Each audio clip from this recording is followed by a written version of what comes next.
There we go, we got one. Ta-da! I'm going to let her in, take them off hold, and put my other headphone in. Start record and get going. Ready? Sounds good. Yep.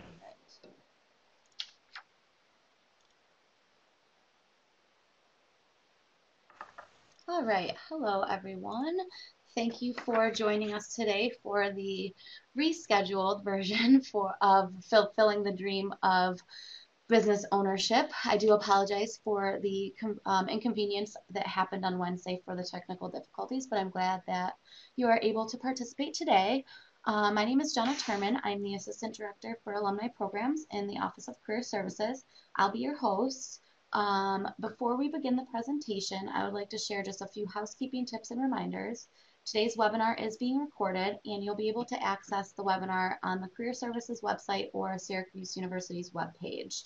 The link to the recording will also be emailed out to everyone that registered early next week. Please try to limit the number of browsers that you have open. This will help the presentation run smoothly for all. And if you do happen to experience technical difficulties that we are now well aware of, please use the help function provided by the Adobe Connect team. We appreciate your feedback about the webinar series. You will receive a survey following the presentation along with the link to the recording. You can also contact me directly with any comments or feedback, or if you or someone you know might be interested in hosting a webinar in the future. I will include my contact information in the email as well. Questions are welcome and encouraged throughout the presentation. There will be time at the end, but Patrick has also agreed to address anything that might come up during the presentation as well. Without further ado, I'd like to introduce the presenter, Patrick Donohue. Patrick loves to leverage his extensive business background in order to help others find personal satisfaction in growing successful businesses. He is passionate about working alongside you during your franchise investigation process and to assist you in finding the best fit for you. For 23 years, Patrick has created long-term partnerships on behalf of major nationally recognized brands. For the webinar today, Patrick is going to share detailed information from an entrepreneurial recruiter. Specifically, he will discuss how to research a business and find the best fit for you, why you should consider a franchise, and most importantly, how to finance a business. Patrick, with that, I will turn it over to you. Thanks, Jenna. Good afternoon. As Jenna mentioned, my name is Patrick Donohue, and I'm an entrepreneur recruiter. So my job is to make people's dream business ownership come true. I actually have 3 businesses. I'm a CEO coach, so people who own businesses come to me to get unstuck. I also own a social media business, and I'm a franchise consultant. All 3 of my businesses are centered around business ownership. So today, I want to help you all understand the benefits of business ownership, how to find a business, start a business, and run a business. So first, I'd like to thank Syracuse University Career Services, and especially Jenna. We've had some great dialogue, and she's so passionate about what she does. As the Assistant Director of Alumni Programs, she invited me to come and speak to you about business ownership. Any questions you have, please feel free to ask, as she mentioned, and I'd be glad to answer them. I work with all different business verticals, 75 different business verticals I'm involved with, so I've seen quite a bit. A little bit about me. I've spent the last 15 years helping business owners grow their business in various capacities. As a CEO coach, I've guided 1,000 plus business owners to drive more business, better efficiencies, and ultimately more profit to their bottom line. My mantra is work smarter, not harder, which is my principle in coaching. And I believe that my client should work less hours and build better relationships with their teams and their customers by offering their trust through their delegation. I own a social media business, as I mentioned. As many of you might guess, many CEOs today are baby boomers, and they actually prefer to avoid social media at all costs. So they've hired me. My business is to execute some digital strategies for small business via web and social networks, which I believe create what I call advocacy campaigns that trump advertising strategy. It's always more powerful to hear what others are saying about you versus what you say about yourself. The third business I have is my real passion, so I save the best for last. I'm a franchise consultant, which means I help a lot of people who are not sure what they want to do in a business find a business that has a plan already. It's established, there's people doing it, and it's similar to being an executive recruiter for business ownership. So think of a business search as a treasure map, and I'm the guide. I help future entrepreneurs navigate the treasure map of opportunity until they find that X. And then we dig. And so for the next hour, I want to dig into this opportunity, and I always like to start by telling you what I'm going to talk about. So there's 4 things that we're going to cover today. First, why, the benefits of business ownership. I think it's really important. There's a tremendous challenge to owning a business, and only 6% of the people in the U.S. currently own a business today, and it used to be in the 20s, 22%. But entrepreneurship is definitely on the rise and swinging back in favor, and those numbers are increasing. And they expect it to continue in this new generation, which is so exciting to talk to students and alumni about the possibilities. So I'm going to talk about the benefits of business ownership. I'm going to talk about why a franchise, what the benefits of a franchise is and the value it provides, because it is an investment to buy into that business. How to research a business, the key metrics that you want to think about, and how to validate those metrics. And then lastly, we'll talk about how to finance a business and leverage your assets. So let's start with talking a little bit about why I love owning a business. So business ownership offers a vast array of benefits, which is why so many people dream of owning a business. For me personally, business ownership has allowed me to live a life completely different than when I had a career. It's my dream life, to be honest with you. And that's why this little picture of the beach with my umbrella, that's actually my office in the summer. I can do my business from underneath that umbrella for 3 months out of the year, which was a goal that I set sitting under that umbrella years ago and thought, what could I do to be here and do my job from here? So I say that very proudly because I think whatever your dream is, it should be about life and making your life better. So first off, I wanted control. And control, when I say control, I mean I wanted to control my time, my decisions, my integrity. I didn't want someone else telling me what I should believe or what I should prioritize or how I should make decisions based on how the company made money. I wanted to do it based on doing the right thing by people, paying it forward. I wanted to control my financial future and my destiny. Secondly, I love owning my business because of the great benefits. So to my surprise, I was really challenged when I decided I wanted to own a business because I thought, I'm giving up these great benefits of corporate life. But although it was a concern, when I calculate my tax benefits of a small business versus the corporate business, I find a huge advantage in my current benefit structure. And I was actually approached last night by a friend who wants to buy a business for that very same reason, because he can't break through the tax structure he's in as an employee and realize that there's far more tax advantages to own his own business. So that was a really interesting conversation. Third, unlimited earnings. After 20 years spending my career exceeding goals, only to have additional goals lumped on, I realized that my earning potential would go uncapped if I owned a business. And so there is no maximum salary when you own your own business. There's no maximum salary that I would pay myself. Fourth, a flexible schedule. So for the last 4 years, I get my kids on and off the bus. I have lunch with my wife, and I go to the gym 4 days a week. Best of all, I get to coach my kids in sports and life. So as you're hearing the benefits of business ownership, I'm hoping that it makes you aware that there are opportunities in owning your own business that just simply aren't available in corporate life. And no matter how much I wrote these things down and what I wanted to accomplish in the job that would do it, I never found something that would enable me to do it like owning a business. Number 5 is I was available for opportunities. So once a week, I'm offered a position with a company helping consult them. A friend might ask me to look at a business proposition. An influencer in the community might want to meet for lunch to get my take on a new situation. Or I'm asked simply to mentor a friend or a student who has an interest in business or entrepreneurship. And now I can do that. Now I can set my own schedule so that I'm available for those opportunities, because that stuff is incredibly important to me. And if it's important to you to learn more about maybe a business plan or an idea you have, just call me. I'm going to leave you my contact information at the end, and I'd be glad to share any insight I could. Of course, my service is free to you. So feel free to reach out in any situation.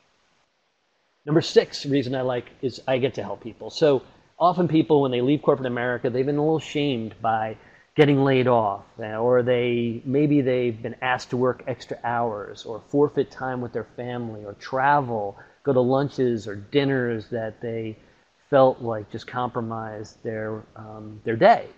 And futile activity and meetings, I hear it all the time. People say to me, I go to meetings about meetings and nothing gets done. There's just such a waste of time. So I'm able to help people achieve their dreams. I put pictures of 2 guys who are very interesting. The guy in the top right is an attorney. His name is Demetrius. He came to me last year. He's a partner at a law firm, and he also wanted to own a business. Now, he wanted to do it semi-absentee because he still was partner at a law firm, and he's been able to do that. So last April, he purchased the rights to a franchise. In December, he opened, and he's very proud to report that he's already making money 60 days into his business and looking for a second location. He expects that franchise, once he has multiple locations, will replace all his income from his law firm, and he'll be able to step away from being a lawyer full time. The guy in the bottom on the left side is a guy named Murph. Murph was the president of his class at the Naval Academy. He's a fighter pilot, and God bless him, he flies to treaty missions around the world to protect us. But Murph came to me because he's retiring. He looks pretty young in the picture, but he is retiring as a naval pilot, and he wanted to find a business that he could step into. And when he did make the decision, he had several of his classmates join him because he was such an influence and a leader that they came and joined him and bought more units. So it's people like that I work with every day who have these unbelievable and sometimes seems unrealistic dreams that I can help them because there's nothing that's so far-fetched. The 7th thing I like about owning a business is there's no waste of time. So I wake up, I go to work. I work out of my house, and I'm able to maximize my time. There's no commute, etc. 8, as I said, I have more time to volunteer. I'm able to do service projects and coaching and mentoring, which really rounds out who we are in that self-actualization triangle of our lives. Number 9, my favorite thing, people talk to me all the time about owning a business and job security. And we all know that in corporate America, job security is not available. It's changed. The average job lasts 3 to 5 years anymore, and owning a business obviously can last for a lifetime. Number 10, authenticity. So owning a business is a new challenge, and I enjoy the satisfaction that the success is mine. The decisions are based on my core values, the most important value to help others. Regardless of my personal financial well-being, I am there to help others, and I know that by paying it forward, I'm rewarded for that. And that's what a business owner does. They create value where there is none, so customers can appreciate them and tap into that. And when you do that, you have customers and you have referrals. This week, I had 2 candidates that were offered huge incentives to stay in the workforce. Now, for me, financially, that's not great because they're not buying a business, but it was the best thing for them. These were great packages. And I know that not only will they be back one day to talk to me because they still have an interest in business ownership, I know also that they want to send their friends to talk to me as well. So some of that stuff is really quite exciting. Probably some of the greatest stuff you get to do is knowing that it exceeds all expectations. So this is my top 10 list. And number 11 is there's more than 10 reasons to own a business. So number 12 is interesting peers. The picture on the right there is a hydroponic greenhouse that is a new franchise that has come into the United States. They actually started selling in third world countries that were really struggling with food. They approached me because they really want to take their concept and bring local organic food into every market for the restaurateurs all year long. Tomatoes, cucumbers, simple vegetables that people can get fresh. So I get to meet some fantastic people, and they know their business, they just don't know how to get their business to where it needs to be. People come to other business owners to talk about that. Number 13, to be the master of my skill. In business, you're siloed. You have a function. As an accountant, you work in accountant. As sales, you work in sales. In operations, you're in operations. In marketing, obviously. So where do you get to utilize or learn all of it? Only as a business owner do you become the master of the entire package, that you're challenged on every facet of the business, that you get to make decisions that drive it. Number 14 is building a legacy. I think it's really important that my kids know that I own a business and that have been in corporate America. So they've seen both sides, and they can weigh in on the benefits of both. And the impact on the community. Certainly owning a business has tremendous impact on the community. Small business is certainly the driver of our economy going forward. I get to spend a lot of time mentoring people. As I said, only 6% of people are in business. So the picture on the right there is a high school student named Sam Carangi. She's going to play basketball at Villanova next year. I know Syracuse people probably don't want to hear that. But she is a great kid who got into their business school. And she came to me and said, I really don't know what that means or how to apply it. So we've spent the last couple of months talking about how to utilize her skill in school to capitalize on her business in the future. And I got as much out of it as she did because I got to learn what she's thinking and what her process is and really get to understand the mindset of her generation. And so I think by mentoring people and being available to that as a business owner, you really get to understand possibly a future consumer. Admiration of my family, talk a little bit about that. The integrity of owning your own business and making decisions on the right decision. There's nothing more important than that, and never having to compromise that. Being able to employ people, I only have one employee currently in my social media business, but I know I've changed her life because she tells me that all the time, and that she's going out to start her own business based on my advice and my counsel, and that is truly very rewarding to see that. Number 20 is strategic implementation. To take an idea and be able to strategically implement it and make it a reality from soup to nuts is fantastic. And number 21, just the gratitude that my life's changed, that it's opened up endless possibilities, and I think it can for you too. So I tell you all this because I think it's important that people see that, you know, owning a business can really change your life in a variety of ways. But there's challenges, and owning a business is tough. So I want to talk to you a little bit about why I think a franchise adds value to business ownership, because that's what I do. So, why invest in a franchise? According to Forbes, the average continuity rate of a new business is 20%. So what does continuity mean? Continuity rate mean? In layman's terms, a continuity rate is the ability to stay open 5 years. So you have a 1 in 5 chance of opening a business today and staying in business 5 years. The rate of failure is 80%, which for most people is extremely daunting. Now, entrepreneurs who own businesses usually start their business at a very young age. And that's why it's important to be part of the Alumni Network, I think, because this is the time in your life, if you're in your 20s and 30s, to start businesses. Because although it is difficult to succeed, you're at a point in your life where you are most optimistic about overcoming those challenges. In franchising, you're buying into a system that has a larger success rate if you work with me. The number one thing I prioritize is to have a risk reduction strategy. If a franchise, and some do, only have a 20% success rate, it will not fall into my inventory. I want companies that succeed 50, 60, 70, 80, 90. I have companies that succeed 98% of the time. Now, that's not always a good fit for everybody the business are in. It also relies on people to be financially qualified. But if you can get a risk reduction strategy where you know you have a better chance of succeeding, you're more likely to do it. So a franchise provides that risk reduction strategy. You're in business for yourself, but not by yourself. And all the critical elements for success have been established for the franchisee to utilize, such as finding locations, such as marketing, such as grand opening packages, such as budget, such as support. So all that's in place already, but you need to tap into that process. Second thing that I think a franchise benefits people for is an accelerated learning curve. So most businesses fail because they run out of money or they don't have enough customers to fuel their business. Those two things happen most often. So timing is important. And the benchmark they use in franchising is speed to break even. How quickly can you open a business and have that business fund itself? Because when you open a business, you need a budget of working capital to sustain yourself, obviously. Right? You need some money to pay the bills until you get to the point where you make money. So different companies will tell you how long, typically, on average, their franchisees take to get to break even so you can budget accordingly.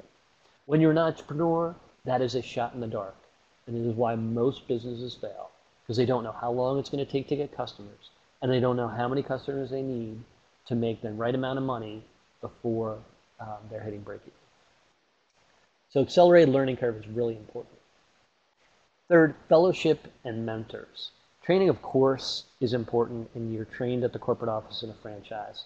So you're typically someone who comes from outside the industry, and you're taught the entire industry by the franchise company their way. Most franchisees prefer a candidate to be experience-free in that industry, something most people don't know. A development program follows your training. So training's in the beginning, and then a development program starts once you open your location, which means you're checking in with people at the corporate office. You're checking in with key mentors in the franchise system. You're getting trained at your location by the franchise company. There's a lot of hand-holding, especially in the beginning when you open your business. Now, it's important to be connected to a good franchisor, but my argument is that the franchisees that are really doing well and successful are the best people to learn from. And making yourself available to those people and being mentored by them is important. Even in my business, I have mentors who do what I do, and they do it better than me. And I talk to them all the time about how to be successful. And they are so willing to answer those questions because every time they do, they get better. Teaching is one of the best components of learning. Third, the creation of an asset. Well, here's where it gets interesting. At a job, if I make $50,000 or $100,000, that's my income. In the sense of a business, if I make $100,000, I take that amount of profit out of the business to pay myself. But my business is also worth a multiple of that profit. So if I make $100,000, my business equity, the asset of my business, is worth 3 times that. So I make $100,000, but the business could sell for $300,000. So I have $400,000 in value, the cash I take out and the value I could sell. And that's really important when you think about how people build wealth in this country. People build wealth in this country by owning businesses, not in jobs. And that's what most business owners will tell you, is that they're taking capital, they're building business equity, they're investing in that business so that eventually they can sell that business. Or they can borrow against that business. Because when you go to a bank and you own a business and you show them that you have an asset that's successful, you're able to borrow against that asset for future investments. Most business owners own multiple businesses. So oftentimes what I tell first-time franchisees is this is just walking through the door. This is step one. You're going to own this business, but it's going to allow you the capital to buy future businesses and continue to grow your assets. The fifth thing that's important of why you might want to invest in the franchise is the relative ease of resale. So my name is Patrick Donohue, and let's say I own, a flower shop. And if I sell my flower shop and Patrick's gone, my customers see that as a deficit. They have a relationship with me because it's Patrick's flowers. But in a franchise, a flower company or whatever it could be, has that brand name. So people aren't as attached to the idea that it's the owner, but it is the brand. So that's where brand makes resale much more valuable. So franchise businesses sell at higher multiples, which is taking your profit and multiplying it by a number based on your industry. Sell at higher multiples than independent businesses. Also, other franchisees who already know how to run the business are most likely to buy your business and add it to their empire. So I own 3 Acme flower shops, and you own 3, and I want to sell. The first place I'd go to would probably be to you, because you can go to a bank because you already run 3 successfully, and now you own 6, which makes selling the assets relatively easy. I put on the right side, the mind that perceives the limitation is the limitation. I encourage people to be available to new information, and so some of this may be a little surprising and overwhelming. But don't let yourself or what you already know, don't let your cognitive dissonance separate you from the information that's available. And if you have more questions, again, please feel free to ask. Okay, so why invest in a franchise? They have proven systems. They've got brand name recognition. They have the initial training, as I mentioned, ongoing support, that's development, as we talked about, national buying power. So when I ran a franchise company, one of the groups that I ran had buying power that saved franchisees $25,000 to $100,000 a year in purchases. So they were able to save because we had 500 locations buying together, some of them $100,000. That went right to their bottom line. So that's really powerful. You get real estate assistance. So some people say, well, does that mean they help me find real estate? Yeah, they help you find real estate for sure. But what you may not know is when you're owning a business, finding real estate is very difficult because landlords are not the same as landlords when you're renting a property for your home. When you're renting a property for your business, landlords want the best candidate they can find. And the best candidate they can find is someone who's going to be there 10 years or more. So if I'm Supercuts and I am a franchisee of Supercuts, a real estate landlord recognizes that there's nearly 3,000 Supercuts in the market, that Supercuts goes on every lease with their franchisee, and their rate of success is in the high 90s. So I feel pretty good about executing a lease with that tenant, with that franchisee, even though they have no experience in the business. Because what they do know is that unit will most likely stay open. And they also know that because Supercuts goes on the lease, that they have a backup plan. So there's a lot of support there. Now, not every franchise company does that. And that's why when you evaluate companies, one versus the other, you look at those opportunities and you see how much value that creates. So the real estate assistance, when you have that backing, landlords will often participate in the construction of your business. So I mentioned Demetrius earlier. He owns a business and there's a lease. He's successful. And when he went to his second landlord, the landlord offered to pay out, to build out the entire location and put that into his lease. So he didn't have to come out of pocket in construction because he's a business owner that's successful. And remember, he's only been in business 60 days, but the brand changed that for him. Okay, state-of-the-art technology. So small business, I have to invest in my technology. I've got to figure out that technology. I've got to support that technology, and I've got to buy that technology or platform. Very difficult to do. But as a franchise company, they're able to spread the cost out amongst a variety of people. Advertising support. So in advertising, you need to know how to get customers. Every franchise company is different about this, by the way. Each one knows where their sweet spot is. For some, it's TV, some radio, some billboards, some social media. They all have a different execution plan, and they insist that you follow that because that's what works, which saves you a lot of money. And also, they can measure the performance for your market versus other franchisees. And so you know where you stand and where you need to step up in the advertising. Research and development support. Small business gets swallowed whole by keeping up with technology and development. Franchise companies help you do that for you. National accounts. Again, a franchise company that I ran, we had a national account department that did $1 million of business. I was brought in actually to build that project. It was my first job at a franchise company I worked for. And we took that business from $1 million of national account work for our franchisees and brought it up to $100 million of work in 10 years because we focused on it. We went out and told the story to people around the country that could use all 500 locations more effectively than if they shopped it around individually. And so because we were able to roll that program up, we were able to hand some people that are franchisees who had big business $1 million or more of extra business a year. So that was fantastic for them. And then lastly, conversions. So let's say I own a business and there's an independent in the next town over, and I want to take that business over and rebrand it. Franchising offers that opportunity in a lot of cases. And what that does is it enables you to increase your EBITDA and increase the value of your business equity besides just growing the business. Okay. The technology systems are vast, so I'm going to breeze through these pretty quickly. First, advertising. There's a system in franchise companies that measures the weight of your advertising and the performance of your advertising, so you don't have to do it yourself. So you know I spend 50 grand a year and I get X number of customers from that advertising. And so my cost per client is X and my return is Y. That's all measured in the system. Social media. You have a way to measure your social media performance through the franchise technology system.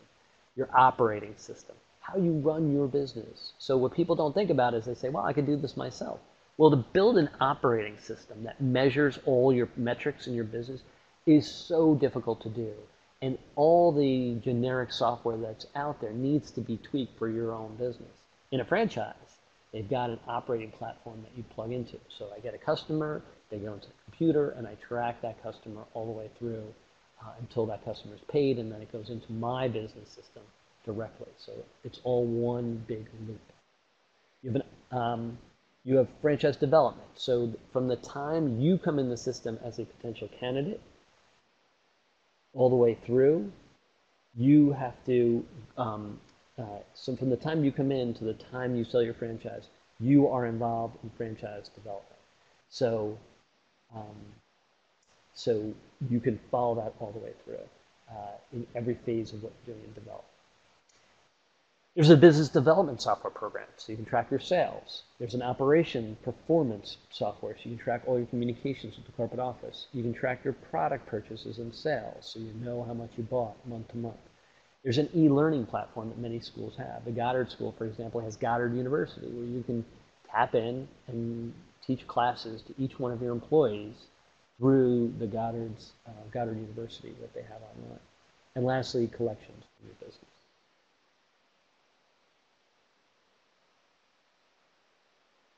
Challenges of franchise.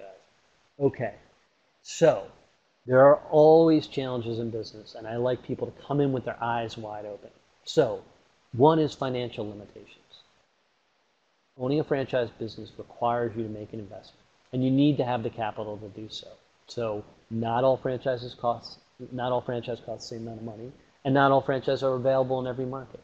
So a lot of good businesses like McDonald's have limitations. McDonald's costs $2 million to open a McDonald's. So you need to have an extraordinary net worth. McDonald's is not open in every market because they have owners in nearly every market in the country. McDonald's is really strict on who they bring in. So you need to work at a McDonald's for 2 years before you'd be considered to be a franchisee. So although McDonald's is one of the best franchises ever in the history of our country, there's limitations. Secondly, you have to work within a system. And I'm not trying to pick on McDonald's, but what I love about McDonald's is the bathroom's always clean. And the bathroom's always clean in every McDonald's because that's part of their system. And if you ask them what they're good at, they would say marketing, keeping the bathroom clean. So food is third priority for them. And not that the food's bad, but they know what people want when they go into McDonald's. And they want great service, and they want a clean place, and they want a great value. All of that's important. But McDonald's will not let their franchisees go off onto their own page. They need to protect the brand. You're also partnering with the franchisor. So the franchisor has a system that you're plugged into, and it's important to recognize that, and you're a partner. A franchise cannot guarantee your success. There are certainly challenges. So you need to realize that they have your best interest at hand because they're protecting the brand. They want you to succeed. Selfishly, they make money when you succeed. They do not make money when you do not succeed because they have a royalty stream from your success. So it's important to come in with real expectations. In a franchise, just like in any business, you're doing the work. You have to be the one executing on a regular basis. You have to be building an amazing team, a great culture, and having customers respond to that. They are not going to do all the work for you. They have a system and they have training, but you need to know it. And the last thing is franchise fees and royalties. So you pay a franchise fee up front to buy into that system. It could be $25,000, $50,000, $100,000, depending on the system. And you pay that fee because you know there's enough value in the partnership with that company to make it back. That you know that buying in and buying a territory and protecting a territory and building that brand is worth it. So you're investing into the business. It doesn't buy you equipment, it doesn't buy you a building, it doesn't buy you anything else except buying the rights to that license, that franchise license. Then you also pay royalties on top of that. So typical royalty is somewhere between 5 and 10% of your gross sales. And so you have to recognize that there's a fee up front and an ongoing fee. But you can, in most systems, look at what you're getting and clearly say where it's worth it and where it's not. And that's where that investigation process is really important. So the franchise fees up front, the initial investment is the total you need to open your business. To start your business. And the total investment is the combination of all that. So when you look at a franchise company, you have to say to yourself, what's it going to cost for my total investment until which point this business pays for itself? So some people might look at a business that says it's $200,000 and they say, well, I could do this for half that. Yeah, maybe. But have you included the marketing? That might be $30,000, $40,000, $50,000 to get customers in your door right away. Have you included the burn rate, how much capital to run your business? Those two things can be as much as the business. And you have to recognize that you're not going to get customers right away. And if you choose not to advertise and just open a business, your chances of failing go up dramatically.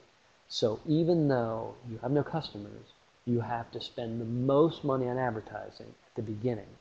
And that's illogical to a lot of new business owners, and something I work very hard for people to understand, that will be their success. And many times I get brought in and asked advice, walk through the business plan, and people say, we'll wait on advertising, let's see what we get first. But your grand opening and when you're new is the most important time to build that advertising. Once your grand opening is open, your goose is half cooked. You can't go back and just advertise through that because people have already established who you are. So it's important to recognize that the total investment goes together. Okay, royalties. Royalties are the ongoing fees you pay a franchise. They're paid monthly. They're paid typically through credit cards every month and direct fees from the business, from the franchisee to the franchisor. And the national average is somewhere between 5 and 10%, as I imagine. Other fees might include a call center. Other fees might include an advertising fee. Okay. Choosing the right business.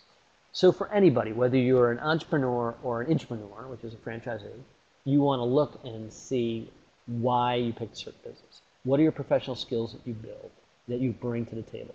There's three cultures that really prevail in a business. One is financial expertise.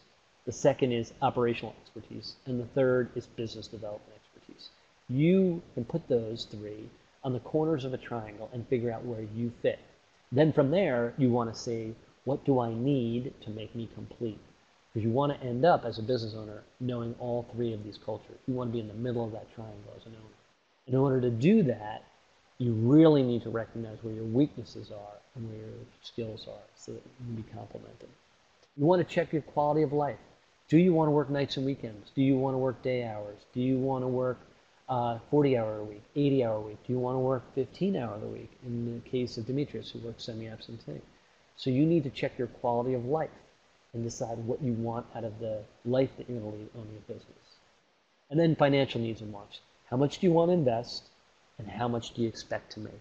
All those are really important as you make your decision on choosing the right business. In franchising, there's several options.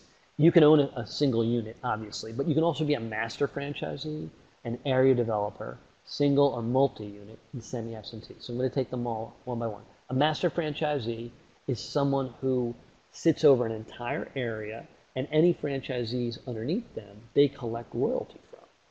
An area developer is similar. An area developer is someone who usually owns one unit and then develops the other areas around it by being someone who's, again, has other franchises in the unit. Then a single or multi-unit owner is most common. People own a business, and then they have the option in many cases to have multiple units to grow into. And lastly is the semi-absentee option, which most entrepreneurs cannot do. But this is a really nice option of franchising. There's companies out there that allow you to own a business semi-absentee so you can keep your day job, you can keep your other business, and still have a business perform well without you being there physically. You still have to have oversight, maybe 10, 15, 20 hours a week of looking at the numbers, talking to the management team, meeting with the employees on occasion. But this is a really strong option, and probably half the people I work with end up in some kind of semi-absentee business because it's such a great opportunity. Many people want to build a bridge. So they might have a business or they might have a job, and they might say to themselves, I'd like to in 5 years leave my job and have a business already set up that has income coming in. The semi-absentee business allows you to do that by placing a vested employee, a manager, in the business, allows you to get the business up and running, you keep your current income, and then you leave when you have enough to sustain yourself. Okay. How do people research businesses? So in franchising, it's really easy because they have steps that you can follow. So the first thing you would do if you were to talk to a franchise company is get the overview call. They'll tell you about their business. They'll tell you about their competitors. They'll tell you about the space they're in. We're in a $60 billion industry with blah, blah, blah, blah, blah. And they go through all that information for you in great detail. Then they send you some homework. They send you some information to read. And the second call, they go over what they call unit economics. What does it cost to start a business? Is it $100,000? Is it $1 million? Everything in between. So they're going to say to you, here are actual people who bought a business from us, and here's what they spent. Okay? Then, the second part of that call, they're going to go over how much people made. Here are people in our system. Here's how much sales they did, or maybe here's how much profit they did. And they'll go over that part too. So now you have a real understanding of the math of the business. The third call they do is the secret sauce call. Now you spend some time with them. You're building a relationship. They tell you how they do it and what separates them from everybody else and why they're successful. Why do we succeed 80% of the time when the rest of the world succeeds 20% of the time? The secret sauce is really important if you really want to understand that business model. And until you get that call, you probably have no idea how successful some of these businesses are. The fourth step, my favorite step, validation. The other steps are informational. You're getting information, you're hearing from the company. But now in validation, you're put on the phone with a franchisee who's done it, who can speak to it knowledgeably, who can tell you what successes they've had, but what they've struggled with and why. And so you can determine in your own mind if you're set up to do this business because you hear what the issues are and what you need to overcome it. In some businesses, they're very sales heavy. You might say to yourself, I'm not a salesperson, not a good business for me. Great. In other businesses, they might be operational heavy, etc. So because the franchise company helps you with those areas, you still need to be comfortable with how they solve the problem. Validation is huge. The fifth step is meeting the executive team. You fly in, you meet their team. If they love you, they get down on their knee and they ask you to be a franchisee. If they don't, they say, we think you're great, but you're not a good fit. So this is a partnership. And the more successful a company is, the more strict they are in who they let in. Chick-fil-A lets in 1 out of every 10,000 candidates, some crazy number, because they have a great system and they don't need you. And so the better the company, the more strict they are at who they let in. So part of my research is to put you in a company that has a very high expectation and you're a great fit so that you will be accepted. Lastly, you sign the agreement. And there's legal documentations to sign a franchise agreement. That's the last step, and then you're a franchisee. How do people pay for a business? So we've talked about 40 minutes now about owning a business. And most of the questions that people have is, how do I afford this? So obviously you can use cash or stocks. You can use home equity. The way it works is for every $100,000 you have of home equity, you can use 80% of that to borrow against to fund a business. You can use your 401k rollover plan. So if you have left a company and you have a 401k, you can roll that over into rollover for business startup. One of the only ways you can use your 401k, besides retirement, is to fund a business with no taxes and no penalties. No taxes, no penalties. The way it works is the government realizes that most people have assets in their home and assets in their 401k. So they want small businesses to flourish, and they allow people to do this, provided that in your new business, you're going to continue to fund a new 401k. This really has opened up a lot of opportunities for people in the last 30 years. And it is probably how more than half the people I work with fund a business for two reasons. One, it's pre-tax income. So depending on your tax rate, let's say your tax rate is 25%, you have $100,000 in your 401k. Well, then you only own $75,000 of your 401k. But if you want to use it for a business, you can use 100% of that.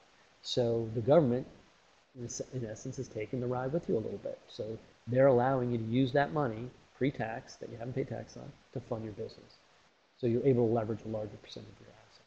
The second thing is, when you sell your business, because you own your 401k owns the business, you're able to return the capital gains back into your 401k without a taxable event. So if I sell my business for $1 million and there's a taxable event of 25%, right off the top, I'm losing $250,000.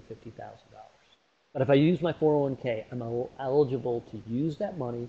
It goes back into my 401k and it remains protected until which time I get taxed in retirement. That's a huge benefit for business owners. You can get a traditional bank loan, of course, to fund your business. You can get an SBA loan. So the SBA is very pro-franchise because they can measure the success of a franchise company. And they have SBA approved loans for franchise. So a big criteria for someone who owns a franchise is to get that SBA stamp of approval. What it says is the SBA is willing to back your loan. The SBA is a government entity, and it's like an insurance policy for the loan. So the banks know that the government's behind it and they can recover some of the loan amount should the business not work. The SBA only will fund that business if they know that the business has a high chance of success. Some cases, franchisor offer financing because they know that there's business programs of success and they get to know the candidate and they're a good fit. Some of them are willing to finance you as well, which is exceptional. And then, of course, there's always partners, friends, and family who help people if they have a proven business model become successful. And I've seen it again and again where people come to me and they want some advice, they want to open a business and they feel they have a partner, but they just don't have the whole business plan built out. They do the same thing with a franchise where they can show the family or the partner money, the money that could come out of it, and they're more likely to get that secured. So, one of the key things that I like to tell people is that there's a lot of professional resources to help you with your business. There's business coaches, there's business planning, there's marketing companies, there's any host of services that can help you get it done. If you're looking for a franchise, my hope is that you inquire with me to how to pursue the right ones. Just like any business opportunity, there's good and bad. And my hope is that I've shown you enough information that you will look into this opportunity with clear vision. I don't charge you anything for it. Your investigation is completely free. Some people I've worked together for 6 weeks to find a business. Other people I've worked together for 3 years, and I've never charged them a dime. My goal is to make you aware of the best opportunities in your area that have the highest rate of success, that have franchisees that are really doing well so that you can be successful. I hope that helped you. And I like to leave you with a picture of me and my wife. We get to spend a lot of time together, and I'm very lucky for that. And I hope the stories are the best souvenirs from your trip. And that's the trip of life. And I thank you for letting me share my story with you and, of course, business ownership. Awesome. Thank you so much, Patrick. I put the question and answer pod, I guess that's what it's called, back into the bottom of the screen there. So if anyone is on and does have any questions, you should be able to type something in and he can address it. I'll give it just a few more minutes. I'll ask one just to get the ball rolling, I guess. Do you have favorites, favorite franchises, and I don't know if you can say that you work with? I absolutely do, yeah. So I had in there a couple of my favorites. Goddard School is a phenomenal franchise opportunity. They have a tremendous success track record, and people have really built tremendous wealth. So it's a company I've helped a lot of people find, and I'm very proud of their success. And I just had somebody this year come back to me. Not only does he have a great business, but he just built his own building, and that's a whole nother layer of financial success now because he becomes his own landlord. I also had in there Supercuts. If you look at Supercuts and their track record, phenomenal brand, and they actually have another brand that they're working on that is really taking off as well. I love the fitness space. I just talked to some people this morning about getting into some fitness business, several different fitness business, probably brands you hadn't heard of. They're more on the emerging side. But what I like about the fitness side, both those guys, Demetrius and Murph, that were in the picture, did fitness business. They were able to get them started without having to leave their careers because in fitness, your trainers are your brand. And if you get the right people in there and customers, you can really run a semi-absentee business, which I love. I have 100 that I could talk about, and if anybody ever had a question about if it's a good brand or not, I'd be more than willing to share my criteria and then take them through the process if it's not in the 100 I work with. Sure, sure. Um, Patrick, can you see the questions in the bottom? I do. Okay. I just see one. What are some great business categories in franchising? So thanks, Eric. So one of them is obviously the fitness space. Love it. The second is the salon suite business, which is a fantastic opportunity. It's like a real estate play. I think the service business is fantastic. Service businesses are businesses that serve B2B and B2B and B2C clients. And here's why I like the service business. They're overlooked categories. There's a lot of independents who are in service business. It could be an electrician, it could be a painter, etc., who have a skill and then they own their own business. But they're not able to scale that business. So there's franchise companies who can come into those spaces, utilize those same individuals in their business, but work on the business, not in the business, and make them much more scalable entities. And these are very affordable to get in. There's a lot of business opportunity right away, and you're serving customers that are in a needs-based situation that I really love. I don't do a lot of food in answer to that question because I feel like food from a lifestyle perspective doesn't often jive with how we want to live our lives. Food is often done at nights and weekends. It has a very high failure rate. It's very expensive and has low margin product and has a lot of moving parts. So there's things I avoid and there's things I migrate to. Sure. Great. I'll ask one more. Do you have, are there categories that are a little bit lower cost, lower investment to get started for maybe people that don't have the capital for some of those larger ones? Yes, great question. So you can start your business out of your home like I did at a very affordable rate. Home-based businesses, you don't have to have employees, you don't have to have a location, you don't have to have a lot of equipment. And there's a lot of home-based businesses that are very affordable to start. And from there, you can scale. You can eventually have an office and grow and add more employees. So I like home-based business, which ratchet your costs down. Besides ratcheting your costs down, because your costs are less, you're hitting profitability quicker because it takes less revenue to pay your bills, right? So keeping your costs down is less investment upfront, faster to make money, which are two very attractive qualities. And so there is a business out there for almost every budget, but you do need some capital, of course, to start a business. Excellent. Thank you. I don't see any other questions coming in. Let me see. Nope, just double checking. Do you have any last thoughts or comments that you want to make? Yeah, I just wanted to say again, thanks. I love the fact that Syracuse goes so out of their way to provide new information to their alumni and their students. I think that the opportunity to open a business is, we're in such a good environment now, in a lending environment, and the growth of small business is extraordinary, that I think it's a great time for people.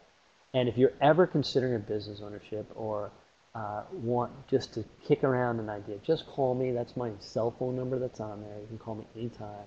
And I advise all kinds of business owners, small and large, independent and franchise.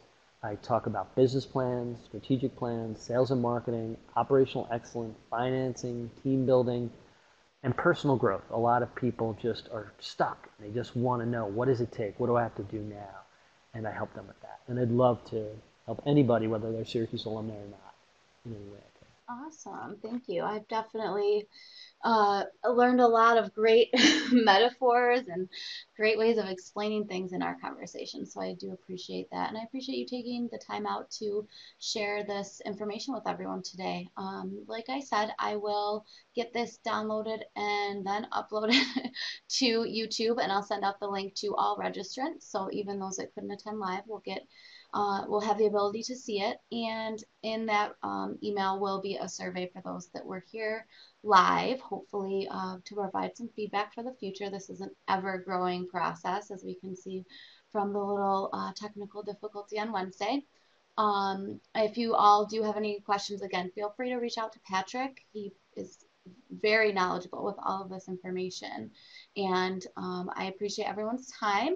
And if you do have any other feedback or things you want to follow up with me on, my contact information will be in that email as well. So thank you, everyone. Jenna, I see one. There's one other question where I'm based out of. So I work with people all over the country. Just so you know, I was working with someone in Austin this morning, another person in Detroit, another person in Philadelphia. So I'm in Philadelphia, but I work with people all over the country and accessible whenever. Just reach out. So thanks for asking. Absolutely. That's a great benefit of society today, is being able to work with people all over when you can't Yeah. necessarily see them in person, which is a reason why we do these webinars, because our alumni are everywhere. So yeah, like I said, everyone check your emails. The link will be coming early next week, because it just does take a little bit of time to download. But if you do have any questions or follow up, feel free to reach out to either one of us, and please enjoy your weekend. Jenna, thanks again for having me. Thanks. Take care, everybody. Bye.